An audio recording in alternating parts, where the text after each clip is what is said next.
It's like that person we're processing it through, or people, are like a lifeline or like a rope through the river. And we just keep walking through the river, or walking through the river with that person. So when we do that with a kind and understanding and validating person, it's like they see us. They hear us, like we matter, we make sense, we're not crazy, we're valid, we're significant. They see us and they hear us, and we feel known, and we feel like we matter. And suddenly, as we feel that pain, which is excruciating and difficult and painful, we feel important, and like we exist, and like we feel, and like we matter. I think some of that on some of my other videos. So I tell clients or friends, it's what I experienced myself, that this is one of the most courageous things that you will ever do in your life. It takes energy. It takes the energy of climbing a very steep mountain. It's exhausting sometimes.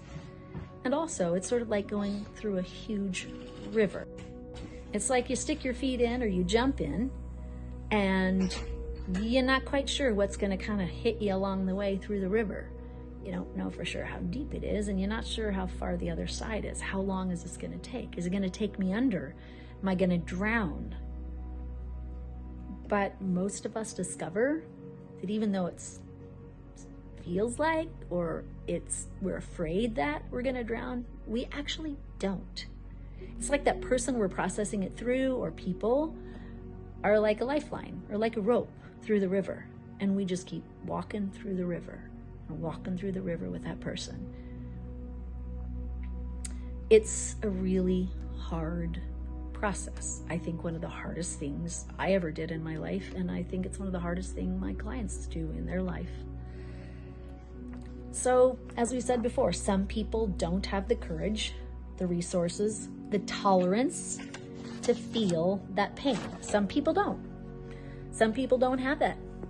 They don't have the courage to do that. Or sometimes we start down that process and we go, I just can't do it now. I got too much going on in my life, and we put it down and we go back to our old ways of functioning that are painful and difficult and frustrating because we just need to for a while. And then a few years later, we come back. I have clients who literally started when they were in college, and they put it aside for a while and came back when their kids were in college. And it was a whole different kind of work because they were ready. And they had the space and the energy to do that. So when we go through that river of facing our lives, our histories, our wounds, our stories, identifying the ways that we were hurt, the ways that we did not get some of what we needed, the ways we got stuff we didn't need. And when we grieve that and express that and release that and forgive, it begins to set us free. It's almost like the change begins to take place within us before we even realize that we're changing. It is incredible how it happens. Our brains begin to rewire and change. And as that happens, the more and more we feel set free, we begin to go, wait, I want to do this differently, and I want to do that differently, and I want to relate to these people differently. It's like our inner world just begins to heal, and our mind begins to heal, and we're empowered to make more change in the way we talk to people, and the way we behave with people, and in our relationships, and also the way we are with ourselves.